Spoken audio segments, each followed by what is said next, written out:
Bafétemi Gomis, on est au Maroc, ça tombe bien. La prochaine Coupe d'Afrique des Nations aura lieu de décembre à janvier. Vous, en tant que Bissau-Guinéen, c'est ça, Oui. et français, mais quel est votre regard sur cette prochaine compétition et selon vous, les chances du Sénégal? Tout d'abord, merci au Maroc d'avoir pu organiser cette GITEX et qui réunit toute la famille de la tech africaine. Concernant cette Coupe d'Afrique, je pense que ça va être une très belle. Je pense que la Côte d'Ivoire a mis la barre haute et je pense que ça va être dans cette continuité ici au Maroc. Après, concernant les chances des Lions, en tout cas, je suis très content que mon ami Pape Thiaw ait repris l'équipe. C'est un très bon choix qu'il faut saluer. Je pense que depuis un certain moment, les Sénégalais choisissent des coachs sénégalais et je pense que ça, c'est très important. Ils connaissent la culture. On sait que les Sénégalais, ils aiment le beau jeu. Des fois, je croise des Sénégalais qui, même si on gagne 2-0, 3-0, ils ne sont pas contents parce que c'est des joueurs qui sont fins techniquement, qui ont divers profils. Et j'espère en tout cas que Pape Thiaw pourra les amener au bout et ramener cette Coupe d'Afrique à Dakar. J'ai eu des frissons, même si j'ai jamais joué pour le Sénégal. Je me suis senti concerné et j'ai eu les frissons de voir toutes ces personnes à Dakar en liesse, les rues pleines et voir les fêter ces héros. C'était beau et je souhaite longue vie bien évidemment au Sénégal et beaucoup de bonheur au peuple avec plein de victoires, je l'espère. Alors Bafétemi Gomis, vous espérez une victoire du Sénégal. Mais là, je fais appel à Bafétemi Gomis, le chroniqueur. Objectivement, est-ce que le Sénégal a des chances, a de fortes chances, au vu notamment de la concurrence, le Maroc déjà, demi-finaliste de la Coupe du Monde, la Côte d'Ivoire, vainqueur de la dernière édition? Quelles sont les chances concrètement? Moi, je pense qu'on a le plus beau vivier du football africain. Maintenant, c'est une nouvelle ère avec un nouveau coach.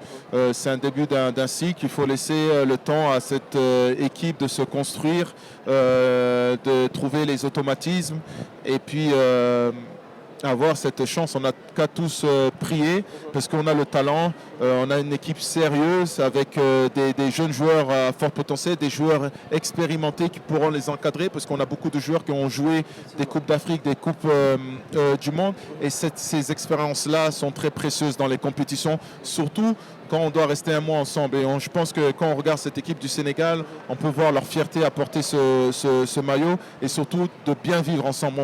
On sent une vraie alchimie entre les joueurs et c'est ce qui me pousse à penser qu'ils seront en tout cas dans le dernier carré et après ça se joue sur des détails. Alors dernière question, vous avez dit une équipe sénégalaise très expérimentée avec des joueurs cadres qui sont pratiquement là depuis 2010 si on voit la génération Sadio Mané et un peu moins loin tel que Kalidou Koulibaly.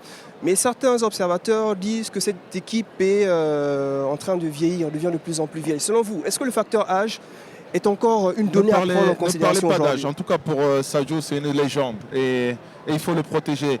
Quand on va au Portugal, on ne parle pas d'âge à Ronaldo. On ne parle pas d'âge quand c'était le cas pour la France avec Benzema. Ne parlons pas d'âge pour Sadio. Concentrons-nous sur ses performances.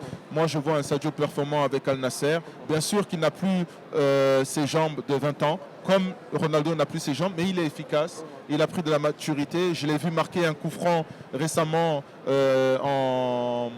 avec le Sénégal, qui a été très précieux. Il sait être bon au bon endroit. Après, c'est sûr qu'il doit s'économiser. Il doit avoir un système qui est fait pour lui. Mais en tout cas, il a besoin de l'amour de son peuple. Parce qu'on a un joueur qui a d'une humilité comme je ne l'ai jamais vu, qui a un amour pour son pays, pour avoir croisé Sadio au bord des terrains de Première Ligue, c'est quelqu'un qui voit un amour sans précédent pour le Sénégal. Il investit tout ce qu'il a fait humainement pour son village et pour le Sénégal. Il ne mérite pas des critiques, il mérite des encouragements. En tout cas, il a les miens.